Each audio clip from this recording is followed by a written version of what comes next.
I can fairly confidently say that I could walk into any business and I would be able to identify at least sort of that sort of 25% or plus of what we call waste or inefficiencies.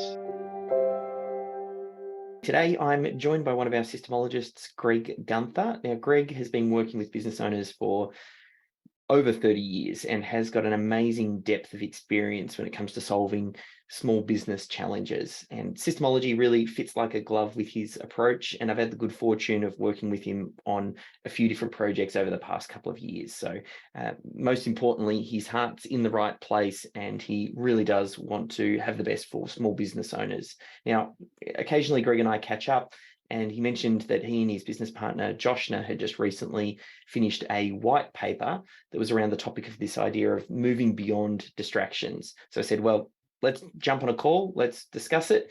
And then that way we can share it with you and hopefully you get the insights as well. I feel like business owners, we're getting pulled every which way, and often it's really hard for business owners to focus their attention, yet some of the biggest breakthroughs come from focused attention consistently over a period of time on a very specific problem. So if we can remove distractions, it really is the key to executing more and also more quickly, like going from idea and strategy into implementation. So that's what I'd love to explore a little bit more today, just to understand a bit more about, what are the true costs of distraction here and not executing, and then most importantly, some tips that Greg has on how he moves his clients through some of these challenges and gets them getting action and results quicker. So firstly, just wanted to welcome you to the call, Greg. No, thank you, David, and thank you for having me. This is a very passionate topic of mine because I actually have a fundamental belief that we make business harder than it needs to be. And there are always solutions to things. It's just that, as you said a moment ago, it's about focus. Where do we put our energy? And where our energy goes, and things grow. So essentially, that's where we're coming from. Yeah. Couldn't agree more. And I'd love to get some ideas on how you see this problem manifesting and what the problem is for business owners. Yeah, and you alluded to it in when you open up the title of our white paper about distractions. I think a lot of us find ourselves in this sort of call it a whirlpool. We just get caught up in so much of the day to day, and we become, because of that, very reactive. So we never really get that headspace to think about, what is it that I'm trying to achieve here? What's the direction? Where am I trying to take this business? Because we're so consumed by everything that we're doing in the day to day. And, I think whatever we're sort of in that sort of, whirlpool, it's really hard to break out of it. So strategy, for me, there's a differentiation between operations and strategy. I think a lot of us spend our time consumed by operations, running our business. And that's what operations does. And, when we talk about systems, it's about doing that a lot more efficiently.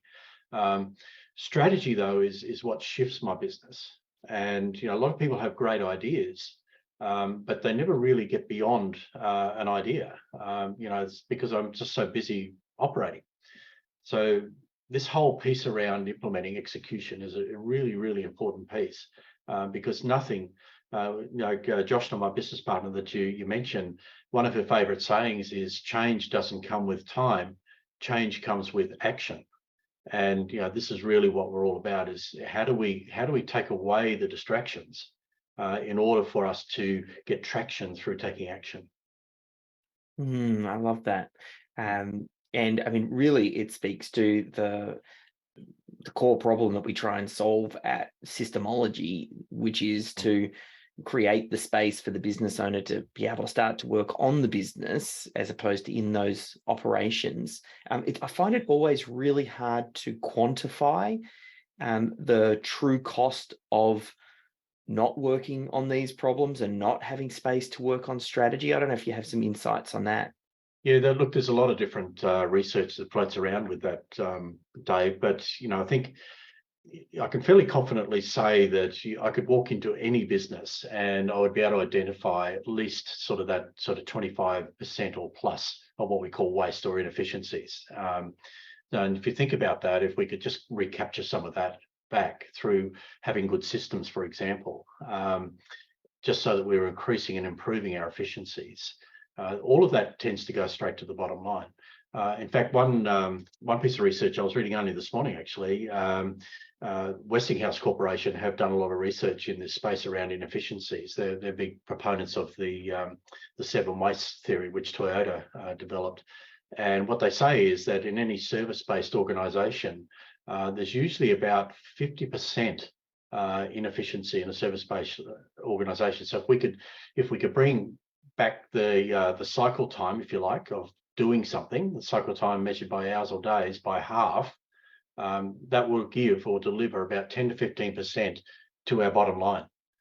So a lot of business owners think about, when I'm in strife, cutting expenses, but we've already got a mechanism by which we could capture 10 to 15% of that just through improving efficiencies. So that goes straight to the bottom line. Yeah.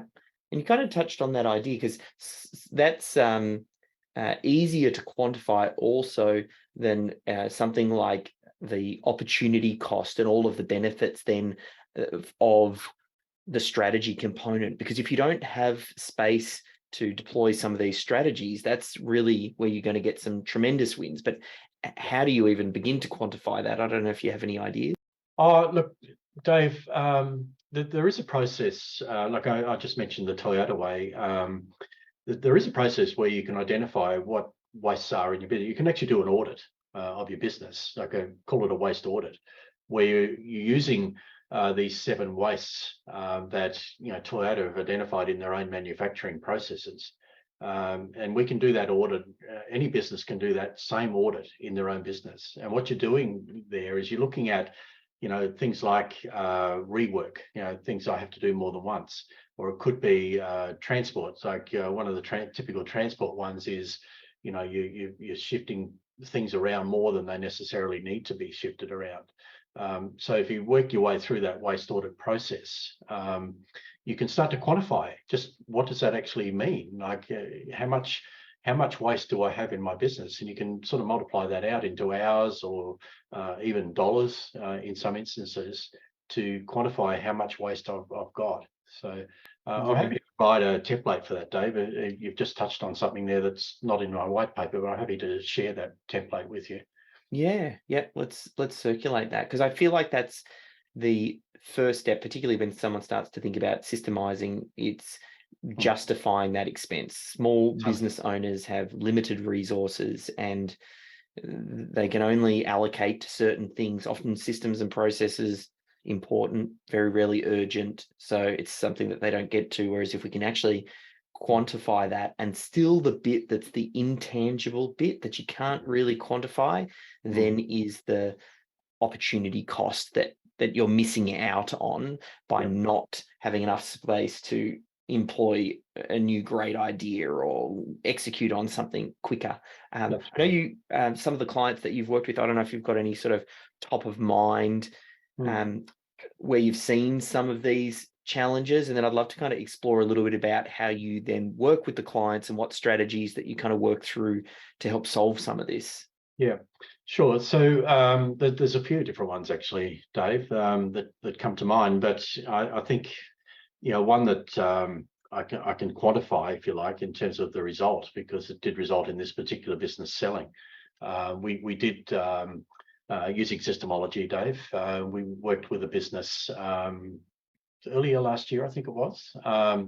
And we worked with them. They're in the sort of building industry, and they had a desire to grow that particular business. They're in a fairly narrow niche in terms of what they were doing.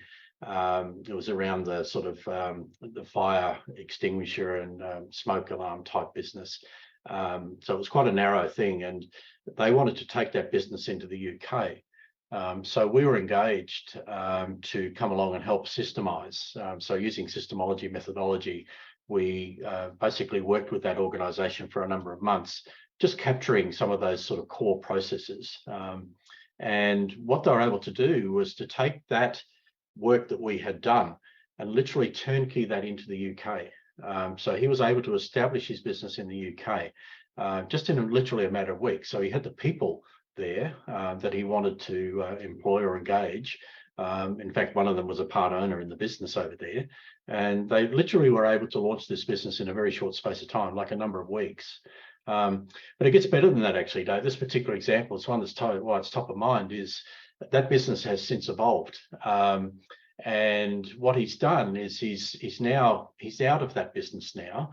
But I caught up with him for coffee only a couple of weeks ago because we reconnected, and he said to me, he said, you know, I've sold what you've done to me 3 times to 3 non-competing businesses. So he said, I've actually monetized what we did together. And I said, that's really interesting. What do you think your return on investment was?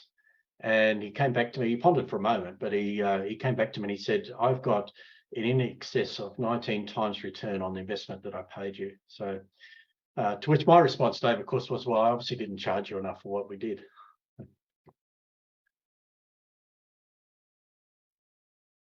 I love that. One of the challenges that you would need to overcome is this idea of distractions, because when you start working with someone, I think that's one of the benefits of working with a coach like yourself is it's almost like you've got a set cadence of when you're meeting with the client, and there's a level of accountability, and when someone pays for something, then they're really invested in getting the result. So I think there's something magical that happens by engaging someone and almost having that level of accountability and guidance. It kind of takes you through it. Are there other things that you can see, or a framework or anything that you can share that helps people kind of cut through that distraction and help them go from strategy through to execution? Yeah, look, there's probably a number of things actually, Dave. Like, you know, one of the things that we like to work with people is making sure that we've got the right people in the right seats, doing the right thing at the right time. And the reason for that is that we often don't have much role clarity in a business. So, you know, people have skills. We find a lot of businesses, you know, react to their recruitment process. So anybody that's sort of standing or breathing, and I'm desperate for a position or to fill a position, we take them. And that's usually at your peril. So, you know, we try and get people understanding first and foremost, you know, what needs to be done in this place. So we really identify everything that needs to be done and then group that together into specific roles. But beyond that, it's then having the, you know, that sort of cross-functional communication channel. So we set up a structured rhythm of meetings. So the meetings have a specific purpose. They have an agenda that's a standing agenda. Those meetings, depending on what meeting it is, will happen on a cycle of, you know, whether it's weekly, monthly, or whatever. And the purpose of that is to really make sure that everybody is clear about what I'm committing to and how I'm having some difficulties and where I might need some help. So it's just really, you know, basically helping everybody understand where they sit in the whole spectrum of things. And generally speaking, you know, whilst people hate meetings, it's one of the, you know, the big problems. It's not meetings that's the problem. It's just that those meetings aren't structured. They don't have good, solid, tight agendas with a specific outcome in mind or a specific objective in mind. So once we set all of that up, it's then a question of, and you used the word a moment ago, it's keeping me accountable to that. So if I'm agreeing that I need to do certain things and I commit that to my peers, it's making me accountable to the fact that I've done that, I've achieved that. Because if I don't, potentially I'm going to be the loose link in the chain, the weak link in the chain, and things start to fall around me. So, you know, it's having a very structured approach. And, you know, we generally find that, you know, because people are already busy, they're probably lacking capacity. But sometimes when we get to these things, there's also a capability issue because our head is so full of running our business and reacting to everything that's going on around me. I'm just not capable of really putting my mind to doing a lot of these things or setting a lot of these things up. And that's where, you know, people like ourselves come along, coaches come along, and start to set up the structures and keep the accountability to it and keep that sort of, as you said, traction keeping the distractions minimized so that we can get the traction to move forward. So it sounds like a big part of the way that you work with clients, I suppose you first get an understanding of what's going on in the business, make sure that there's clarity as to who's doing what roles. Again, what this does is this starts to enable team members to take ownership of what they're doing, which is part of that first step of the business owner stepping away a little bit because it's someone's responsibility. And once you do that, that then creates the space for the business owner and the leadership team to be more strategic. So I think then it makes sense to roll out a meeting cadence and have specific agendas to say, well, what are the challenges that we are going to solve? And I know you're a big proponent of these 90-day sprints and identifying those challenges and then going to work on it and then having some level of accountability, not only to your team, because you're saying, here are the problems that I'm here to solve, but then potentially someone else as well, where you know you're going to meet them on a regular basis. So you need to go, well, I committed to this and I've made the steps forward. And it's cultural too, Dave.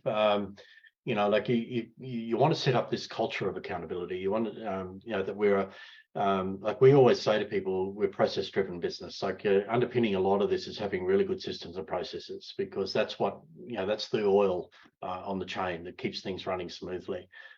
So we need to be thinking in terms of our culture is such that we take responsibility for what we do. We're accountable for what we commit to, and we're taking the business in a forward direction. So by engaging the team in this process, it's assisting with the buy-in. You know, I know on the SYSTEMology model, we talk about buy-in. It's one of the key elements, because if we don't have our team on board, effectively we're spending all of our energy covering. And you know, this is where key person dependency, particularly around owners, comes from. Is they don't have that sort of trust and reliance on their team to step up or do what they do, is what they need to do. So the owners typically step back in and just do it for them. And you know, that's masking a much deeper problem. Have you got another example where you have worked with a client where you take them through this framework that we're talking about now and how you work with the client? I don't know if you can tell us a little bit more.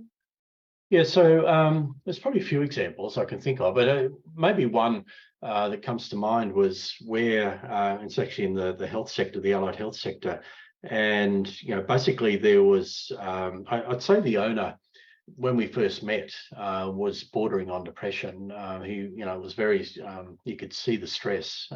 We met over a coffee, and, you know, he was visibly, you know, drawn, and, you know, to the point of even tearing up on a couple of occasions when we started to speak. But the issue was that, you know, he was the main revenue earner in this particular practice. And, you know, it was a practice that, you know, he could see if he continued on like that, it was just going to be a total burnout situation for him. In fact, he probably was bordering on that as it was.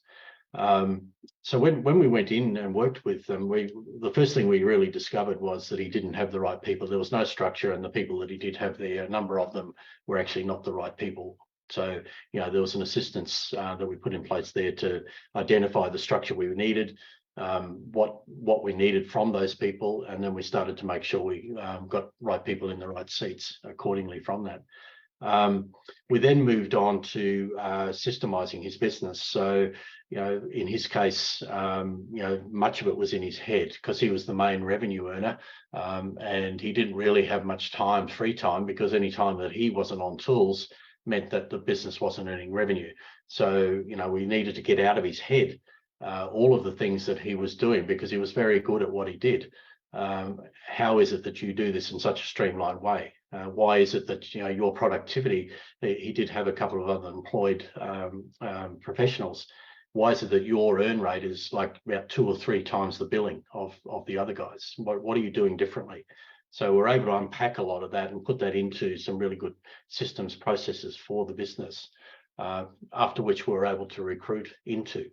So it's really quite an interesting journey, and over a number of years, you know, that particular business grew multiple fold. Like, it was a much larger business. We started to recruit quite a number of people into the model, to the point where he had an offer to have that business purchased. and it was a very attractive offer. I remember, hearing the actual offer come across the table. It was like about probably at least triple what he might have been worth. I would argue when we started with him, his business wasn't worth anything at all because it was all very much largely on him. But he did have, a good sort of patient client base there that people potentially would have paid something for. But when this offer came along, he'd moved from a position of, stress, probably, depression, having no free time, to one where the business was quite profitable. Obviously came up in visibility from people looking to, basically purchase a business, and very profitable. And he was getting a lot of free time with his family. And it was really quite interesting because he ended up turning down the offer because he said, you know what? He said, I'm doing as well as I've ever done. I'm making money. I've got free time. I'm getting to spend more time with my family and even have holidays. He said, I don't think I need to do this. And I think there's actually more I could do. And he's since gone on and he's now doing a lot of other work with other allied health professionals, helping them create what he's created for himself. So his legacy, if you like, he's paying forward, is that he's now taking what we created and doing that in the UK and New Zealand and here in Australia. So he's doing very well.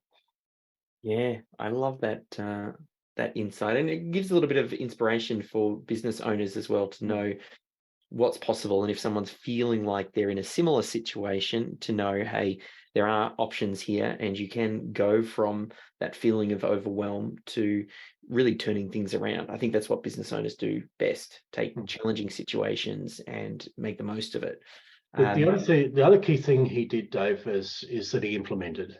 And I think this is the key thing. Like, as Joshua always says, change doesn't come with time; it comes with action. And to his credit, he was probably at a very low point and feeling the pain. But because of that, he knew he needed to shift. The change started with him. So he was at a point where he wasn't blaming everybody else. He wasn't blaming his employees. He totally took responsibility for what he'd created. And he was at a point where he knew he needed to change. So our role became a lot easier because he was at that point where all we really had to do was to set it all up for him and then keep him accountable to it. So each week we would be with him and just make sure, okay, did you do that this last week? What are you doing for the next week? And we just slowly but surely, one step at a time, pulled that business up and created it into what is now a multi-million-dollar business. I remember, I think it was a Jim Rohn quote, or maybe it was Anthony Robbins, this idea that success leaves clues. Oh, totally. Yeah. And there is a blueprint here for building successful business. And it is just a matter of getting to the point where you commit to it, lean in, and have the accountability to keep stepping forward. I know, again, these are some of the topics that you explore in your white paper. I'm just wondering, if people want to explore that a little bit more or grab a copy, where's the best place to send them? The place to go to, Dave, we'll have it available on our website. So our website is just yourbusinessmomentum.com.au. So if they just go to resources on our website, they'll find it there. Yeah, perfect. As always, Greg, I appreciate your insights, your at the coalface, working with business owners, seeing this stuff firsthand, and you're exceptional at the work that you do. So thank you again.